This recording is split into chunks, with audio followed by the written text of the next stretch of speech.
Overlooking Queenstown and the Wakatipu Basin, Coronet Peak has long been the epicentre of alpine skiing in New Zealand. And for good reason. The terrain pitches and rolls with big steeps and long flats that require a precise blend of courage and skill to conquer. A cold, clear start greeted the first Super G held on NZ snow since 2019. Perfect racing conditions, and the legend Nils Koberger was setting the course. The hurdle, you need to be technically sound, you need to find the outside ski, you need to try and carve that as much as possible. Any weaknesses in your technique will be found out in the hurdle, because if you lean inside of your back seat, you won't get grip, you'll get pushed low in the line, that'll kill the speed.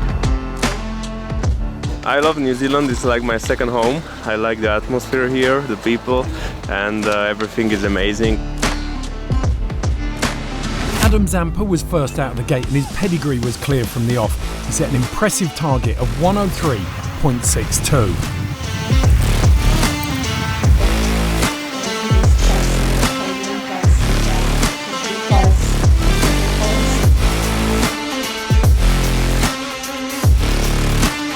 The middle of the three Zampa brothers held his nerve, but dropped off his elder sibling's time by nearly 0.8 of a second.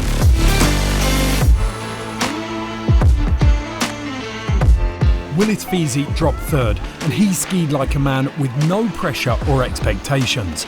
Riding his luck, he put in a very fast, if a little loose run.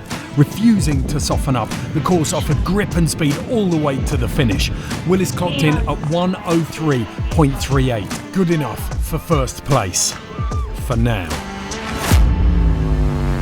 The youngest of the Zampa brothers, Teo, dropped 7th and proved that he too has alpine racing in his DNA. What he lacked in mass, he more than made up for with touch, driving fearlessly through the hurdle. He held his speed through the compression and down into the finish. 103.7 would see him claim third behind his elder brother Adam and hand the victory to a modest Willis Feasey. It was a really turny course, so I knew I was going to have to kind of fight and work for it. I kind of felt like I was in with a chance, but wasn't too sure until, saw the times. In the women's, there was one name on everyone's lips. Alice Robinson is widely considered to be a giant slalom specialist, but has been testing herself in Super G on the World Cup. I think it's going to be pretty challenging. It's quite a tough Super G slope. It's quite narrow and quite steep. Her strongest opposition today would be the Canadian Candace Crawford. Yeah, I think you just have to be really prepared and aware that there is a lot of terrain and be ready for it. Crawford was first to drop and looked incredibly settled for such a challenging course. Her poise and timing saw her make short work of the hurdle.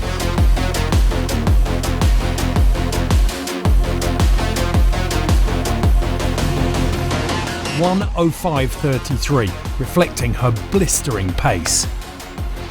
Slovakian Rebeka Jankova was leaning on the Zampa brothers for local knowledge, and it was clearly paying off. But she couldn't keep up with Crawford, and her 106.41 was just over a second off. The following four skiers couldn't get close. All of them were over 3 seconds off Crawford. Then came Alice Robinson.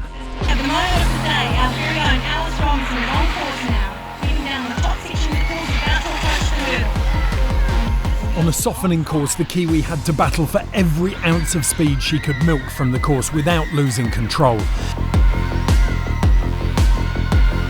It was an immensely powerful descent, and Alice clocked a 105.65, 0.32 behind Crawford.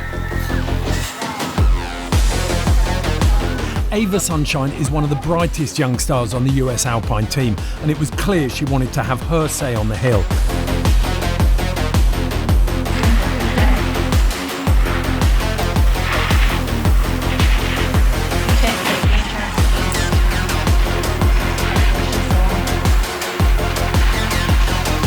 A very quick run for the Californian saw her best Alice Robinson by just 0.02 to claim second behind Candace Crawford.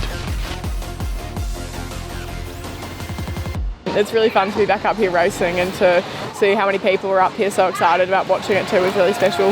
A challenging but ultimately successful day of Super G racing ends with two New Zealanders on the podium.